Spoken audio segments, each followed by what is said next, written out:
எல்லாருக்கும் இந்த வயலன்ஸ்ங்கிற ஒரு விஷயம் நிறைய பேருக்கு நல்லாவே பிடிக்கும். எனக்கு இந்த வயலன்ஸ் வேணும், ரத்தம் தெரிக்கணும், அந்த மாதிரி படம் எதிர்பார்க்கறவங்களுக்கு தான் இந்த வீடியோ.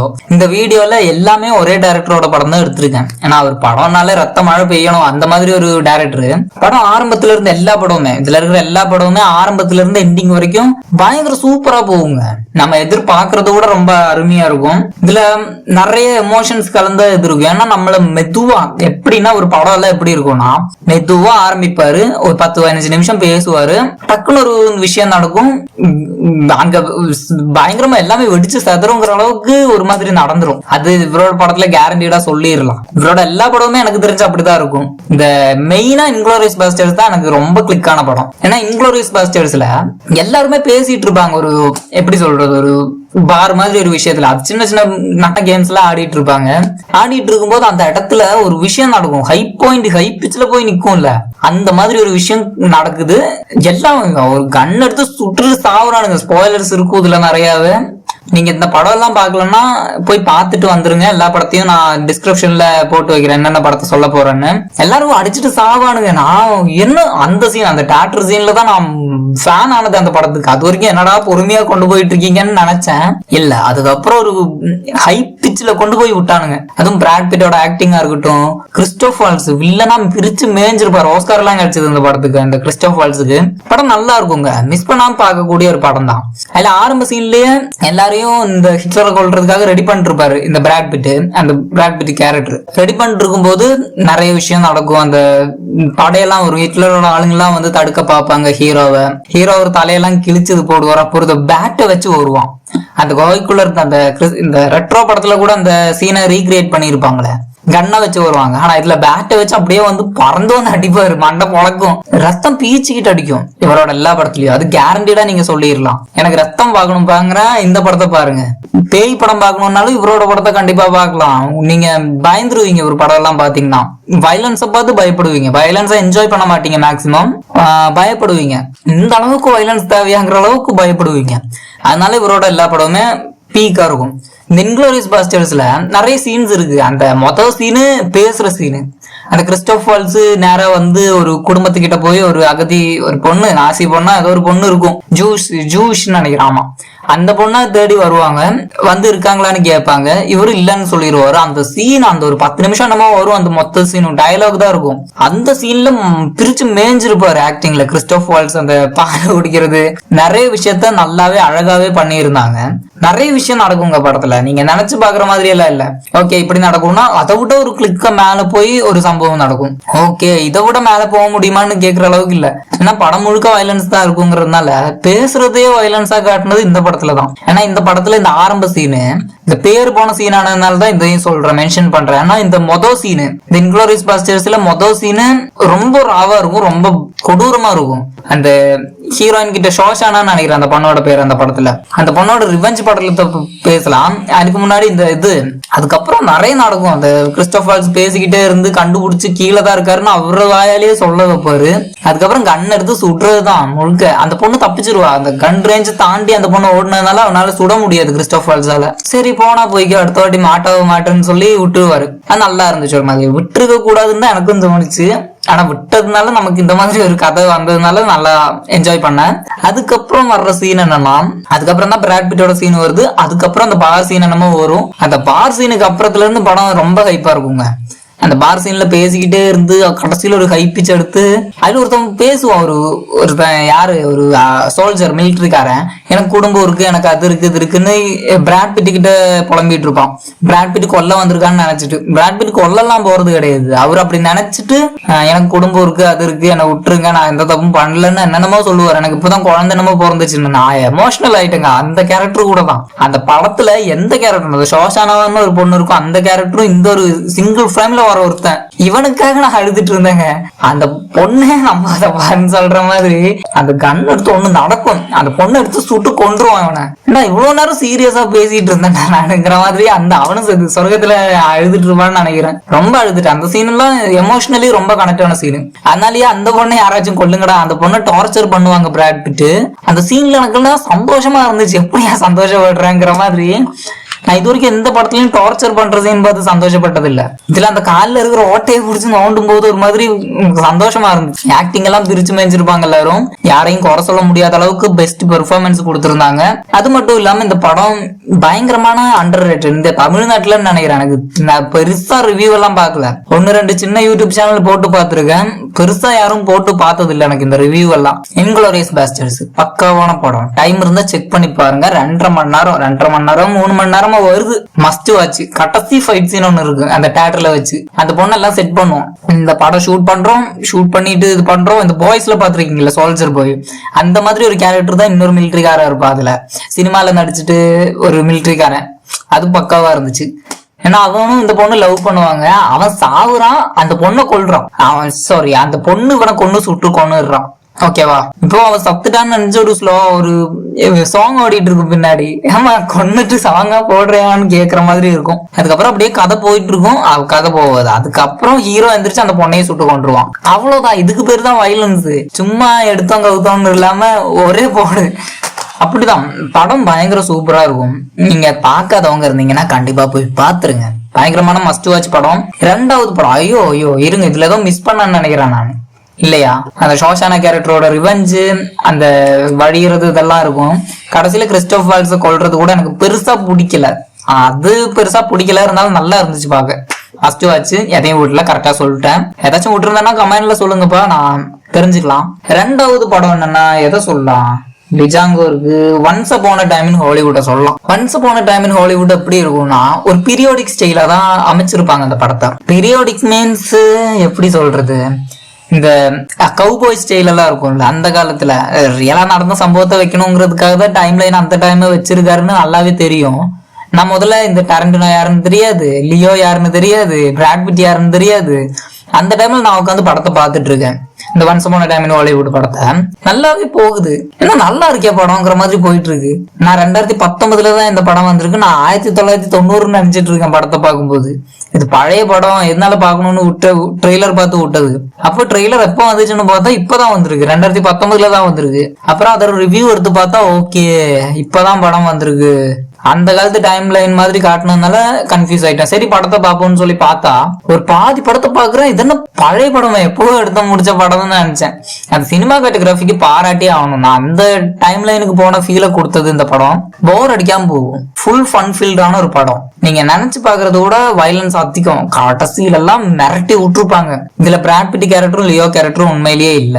அந்த ஆல் பச்சினோ கேரக்டர்னு வரும், ஆல் பச்சினோ கேமியோ வரும். அந்த கேமியோ வேணா ரியல் லைஃப்ல இருக்கிற ஒரு ப்ரொடியூசர் தான். இதுல அந்த மார்கெட் ரோபின்னு நினைக்கிறேன் அந்த பொண்ணு பேரு, ஹீரோயின் பேரு.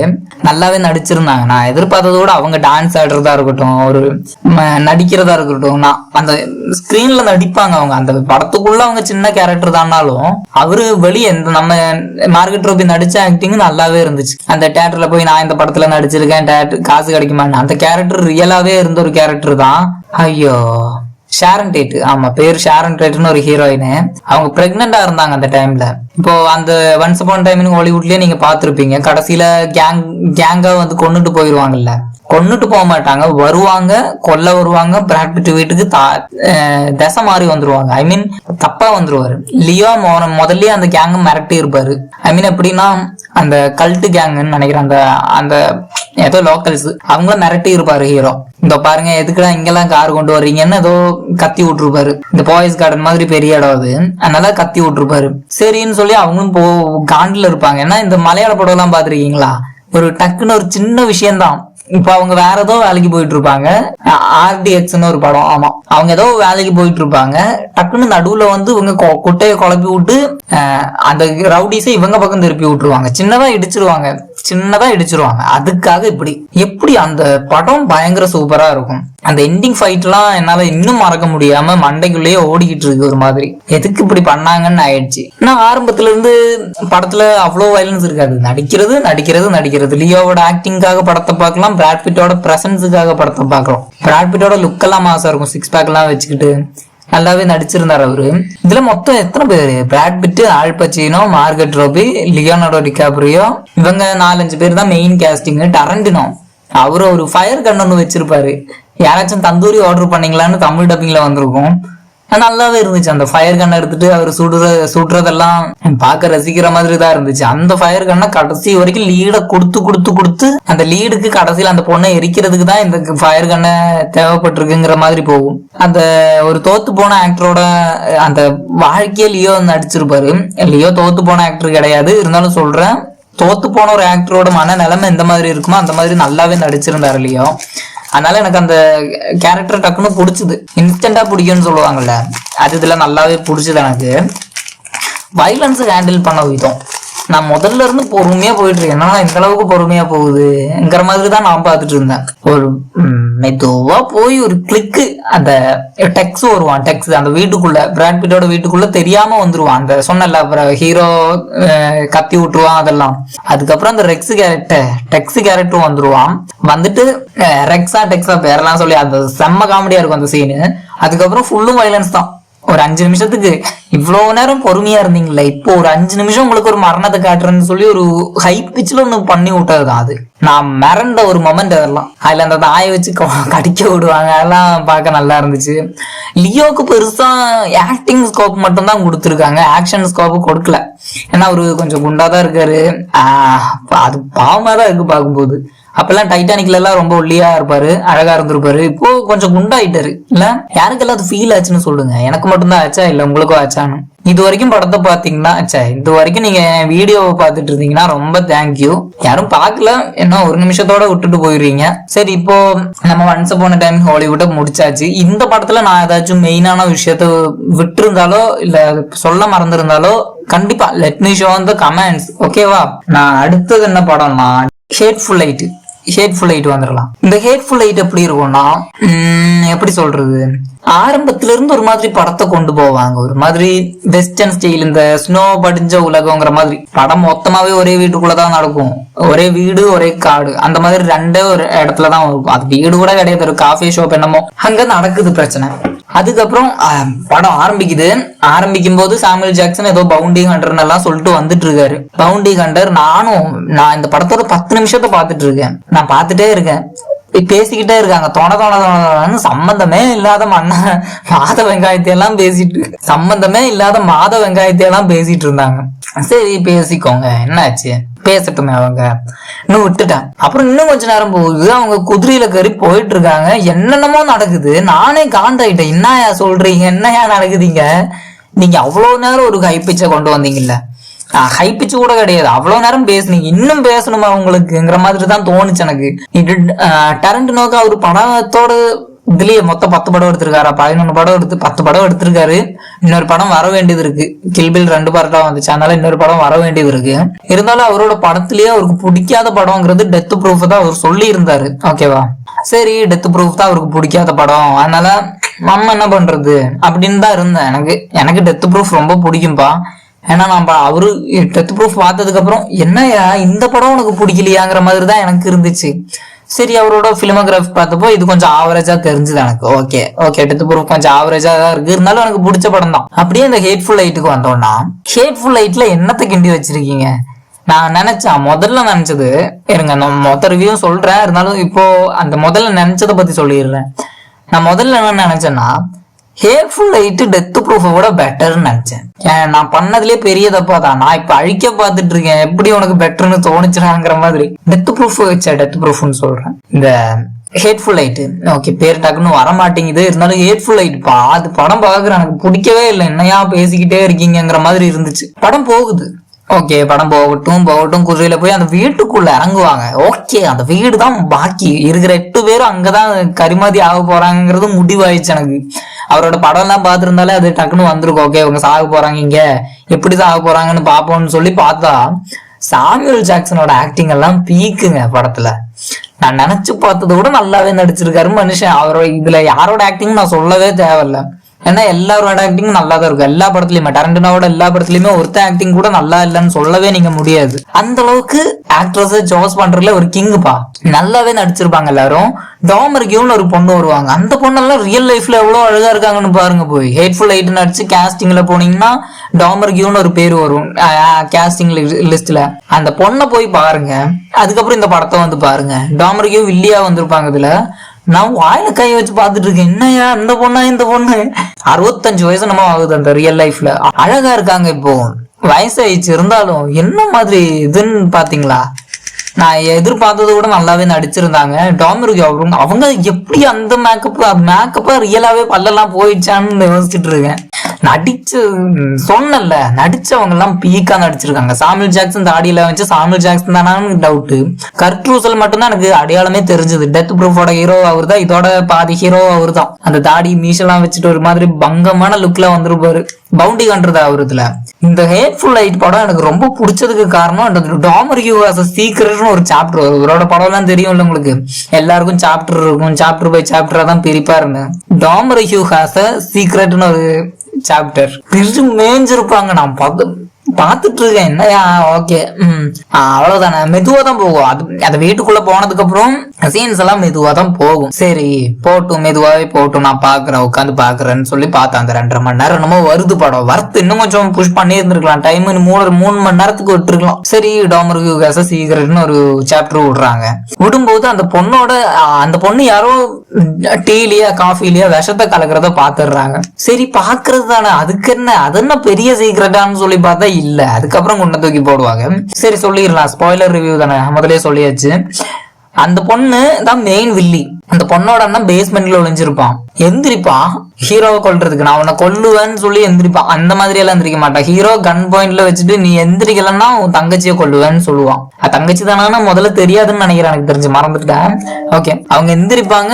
பீக் மொமெண்ட் அங்கதான் ஒரு மொமெண்ட வச்சு, சாரி நான் கொஞ்சம் தப்பா சொல்லிட்டாத. அது எப்படின்னா, இந்த கடைசியில ஒரு மொமெண்ட் ஒண்ணு இருக்கும் அந்த படத்துல. அந்த டாமர் கியூக்கு தான் அந்த அண்ணன் அக்கா கேரக்டர் ஸ்லிப் ஆகுத அண்ணன். அந்த டாமர் கியூவோட அண்ணன் அந்த பேஸ்மெண்ட்டுக்கு கீழே இருப்பான்.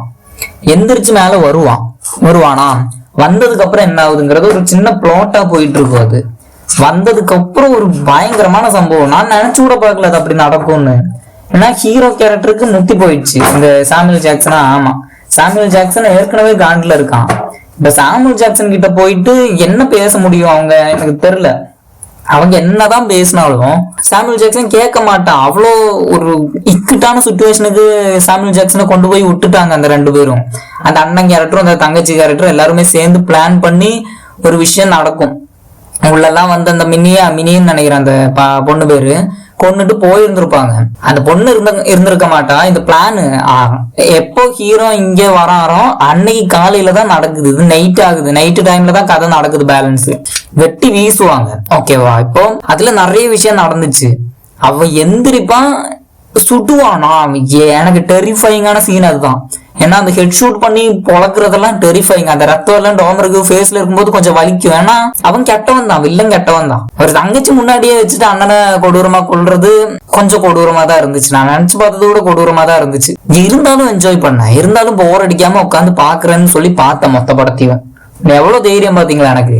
முதல்ல 10 நிமிஷத்துல என்ன சொன்னேன், இந்த படம் போர் அடிக்கும், எனக்கு பிடிக்கலன்னு சொல்லி இருந்தேன். போக போக படம் பிடிக்க ஆரம்பிச்சுதான். அந்த நான் லீனியர் கான்செப்ட் ஒன்று இருக்கும். சாப்டரா பிரிச்சு அந்த பிளாஷ்பேக் சாப்டர் ஒண்ணு இருக்கும். அந்த உள்ள வந்து மாசா இருக்கும் அந்த சீன். வில்லன்ஸுக்கு எதுக்குலாம் மாசு, காலு ஃபுட் ஸ்டெப் வைப்பாங்கல்ல அந்த டரண்டினோ ஸ்டைல்ல, அதுவும் ஒண்ணு காலை ஃபோக்கஸ் பண்ற மாதிரி நல்லா இருந்துச்சு. நல்லா பண்ணி இருந்தாங்க. நான் நினைச்சு பார்த்தேன், ஓகே டரண்டினோ தானே, ஒரு அளவுக்கு என்ஜாய் பண்ற மாதிரி தான் இருக்கும்னு தெரியும். என்ஜாய் பண்ற மாதிரி தான் இருந்துச்சு படம் மொத்தமாவே. அதுக்கப்புறம் நான் நிறைய பார்த்தேன். அதுக்கப்புறம் அந்த தூக்குல போடுற சீனா இருக்கட்டும், ஆப்ரஹாம் லிங்கனோட லெட்டர் சீன் இருக்கும். அவருக்கு இந்த ஹிஸ்டரியோட விளையாடுறது ரொம்ப பிடிக்கும் தானே நம்ம டரண்டினோக்கு. அதனால அப்படி. அடுத்தது நம்ம இந்த படத்தை பத்தி பார்க்க போறோம்னா டெத் ப்ரூஃப். இந்த டெத் ப்ரூஃப்லயும் கொஞ்சம் முக்கியமான நிறைய விஷயம் இருக்குங்க. இந்த டெத் ப்ரூஃப் ஒரு கார் பேர் தான் டெத் ப்ரூஃப்னு ஒரு இது. ஹீரோவோட பேரு ஸ்டன்மேன் மைக்னு வச்சிருப்பாங்க. எல்லாருக்குமே தெரியும். டரண்டினோ கூட கேமியோ போட்டிருப்பாரு. அவர் ஸ்டன்மேனு அந்த மைக் கேரக்டர். என்ன கொஞ்சம் சைக்கோபேத்திக்கா இருப்பாரு. அவர் சைக்கோபேத்து தான். பொண்ணுங்களை தேடி கண்டுபிடிச்சு கொண்டுட்டு இருக்கிற ஒருத்தன் தான். ஃபர்ஸ்ட் ஹாஃப்ல ஒரு 3 செட் ஆஃப் பொண்ணுங்களா போட்டு தள்ளி இருப்பாரு. அந்த கார்ல போயிட்டு அந்த காரு கிளிக்கு ஒரு இது இழுப்பாங்கல்ல, இழுக்கும் போது 3 வாட்டி போய் ஏத்துற சீனு வரும். அந்த காலத்துல வந்ததுதான். இருந்தாலும் யாருமே அந்த ஸ்டைல யூஸ் பண்ணி எனக்கு தெரியாது. நான் எந்த ஹாலிவுட் படத்துலயும் பார்க்கல. இந்தியன் மூவிஸ்ல வேணா நிறைய பார்த்துருக்கேன், ஆனா ஹாலிவுட் படத்துல பார்த்தது கிடையாது. இருந்தாலும் அவரு நல்லா யூஸ் பண்ணியிருந்தாரு. ஒவ்வொரு வாட்டியும் என்னென்ன யாரெல்லாம் சாவுறாங்க, எப்படி எல்லாம் சாவுறாங்கன்னு காட்டியிருப்பாங்க. அது வரைக்கும் பொறுமையா போயிட்டு இருக்கும். தமிழ் டப்பிங்ல இருக்குங்க, எஸ்பெஷலி தமிழ் டப்பிங்லயே இருக்கு. பொறுமையா போய் ஏத்தும் போது ஒரு பொண்ணோட காலு செதறி போய் விழும்பாருங்க. நான்லாம் கத்திட்டு கிடந்தேன் வீட்டுல படத்தை பார்த்துக்கிட்டு. தியேட்டர்ல பார்த்த எக்ஸ்பீரியன்ஸ் எப்படி இருக்கும்னு தெரியாது. டேரக்டருக்கே படத்தை பிடிக்கலன்னு எனக்கு டவுட் தான். ஏன்னா இந்த படம் நல்லா இல்லைன்னு சொல்ல முடியாது. எண்டிங் கிளைமேக்ஸ் மட்டும் எனக்கு பிடிக்கல. இருந்தாலும் படம் மொத்தம் நல்லா தான் இருக்கும். அந்த காரை வச்சு போறது, ரெண்டாவதா செட்டா பொண்ணுங்க வருவாங்க. அந்த பொண்ணுங்க கிட்ட எப்படி இவன் போய் கொலை பண்றாங்கிறத நல்லா காட்டி இருந்திருப்பாங்க. இந்த ஃபர்ஸ்ட் பொண்ணுங்களையாச்சும் கொஞ்சம் கரெக்ட் பண்ணிட்டு தான் கொண்டிருப்பாரு. ரெண்டாவது டைம் பொண்ணுங்களை கரெக்ட் பண்ண ட்ரை பண்ணுவாரா, நான் அவரால் முடிஞ்சிருக்காதுன்னு நினைக்கிறேன். அது பிளாக் அண்ட் ஒயிட்ல முதல்ல அந்த செகண்ட் ஹாஃப் ஸ்டார்ட் பண்ணும்போது பிளாக் அண்ட் ஒயிட்ல ஸ்டார்ட் ஆயிருக்கும். இவ்வளவு நேரம் கலர்ல தானே போயிட்டு இருந்துச்சுன்னு நினைச்சேன். பயங்கரமா பண்ணியிருந்தாங்க அந்த ஒரு பிளாக் அண்ட் ஒயிட் டிரான்சாக்ஷனை. நான் முதல்ல பார்த்தப்ப தெரியல பிளாக் அண்ட் ஒயிட் ஆயிடுச்சு, எப்ப ஆச்சுங்கிற மாதிரி பார்த்துட்டு இருந்தேன். அது வரைக்கும் நல்லா பண்ணியிருந்தாங்க. கர்ட் ரூஸ்ல ஒரு சீன்ல அந்த காரு உட்கார்ற சீன்ல ஒன்று சிரிப்பாரு. அப்படி கேமராவை பார்த்து ஒரு மாதிரி நக்கலாவா ஏதோ சந்தோஷமாவா ஏதோ ஒரு ஸ்மைல் இருக்கும். அதை பார்க்கும் போதே எனக்கு புரிஞ்சது, என்னமோ ஒண்ணுக்கு நடக்க போகுது. அந்த ஆக்டிங்கை நல்லா காட்டியிருந்தாங்க கர்ட் ரூசல். அவர் எல்லா படத்துலயுமே வராருல்ல, ஒன்ஸ் அப்பான் எ டைம்லயும் இருக்காரு, இந்த ஹேட்ஃபுல் லைட் அந்த படத்துலயும் இருக்காரு, டெத் ப்ரூஃப்லயும் இருக்காரு. வேற இருந்தது இன்குளோரியஸ் பாஸ்டர்ஸ்ல இல்ல, பல்ப் ஃபிக்ஷன்ல இருக்காரா தெரியல. சரி அவ்வளவுதான். இந்த வீடியோ கொஞ்சம் லெங்தா தான் இருந்துச்சுன்னு நினைக்கிறேன். எனக்கு இதுல பர்சனல் ஃபேவரட்னா ஹேட்ஃபுல் லைட்டை சொல்லுவேன். Once upon a time Hollywood second சொல்லிடலாம். தேர்ட்னா டிஜாங்கோ சொல்லிடுவேன். Fourth Inglourious Basterds. அஞ்சாவது தான் டெத் ப்ரூஃப் சொல்லுவேன். ஏன்னா டெத் ப்ரூஃப் நல்லா தான் இருக்கும், இருந்தாலும் கொஞ்சம் ஆவரேஜ் தானே, இருந்தாலும் அதை இங்கேயே வச்சிடலாம். எனக்கு இதுல பிடிச்சது இன்குளோரியஸ் பாஸ்டர்ஸ் ரொம்ப பிடிக்கும். நான் அது அவரோட ஸ்டைல் இல்லாம கொஞ்சம் டிஃப்ரெண்ட் ஸ்டைலோட மிக்ஸ் பண்ணதுனால எனக்கு அது கடைசியில வச்சிருக்கேன். ஆனா அது நம்பர் 1லயே நான் வைப்பேன். அவ்வளவுதான் இந்த வீடியோ. இவ்வளவு நேரம் பொறுமையா பார்த்துருந்தீங்கன்னா ரொம்பவே நன்றிகள். இப்போ போயிட்டு வரேன், அவ்வளவுதான். அப்புறம் சப்ஸ்கிரைப் பண்ணாதவங்க சப்ஸ்கிரைப் பண்ணிக்கோங்க. நான் கொஞ்சம் அடுத்தது எக்ஸோசிஸ்ட் அது ஒரு பேர் இருக்கு, 1973 வந்த படம். அதோட ரிவ்யூ மேபி இதுக்கு முன்னாடியே நான் போட்டிருக்கலாம், இல்ல இதுக்கப்புறம் நான் போட போறேன். அவ்வளவுதான். அந்த வீடியோ போயிட்டு வரேன். Bye bye.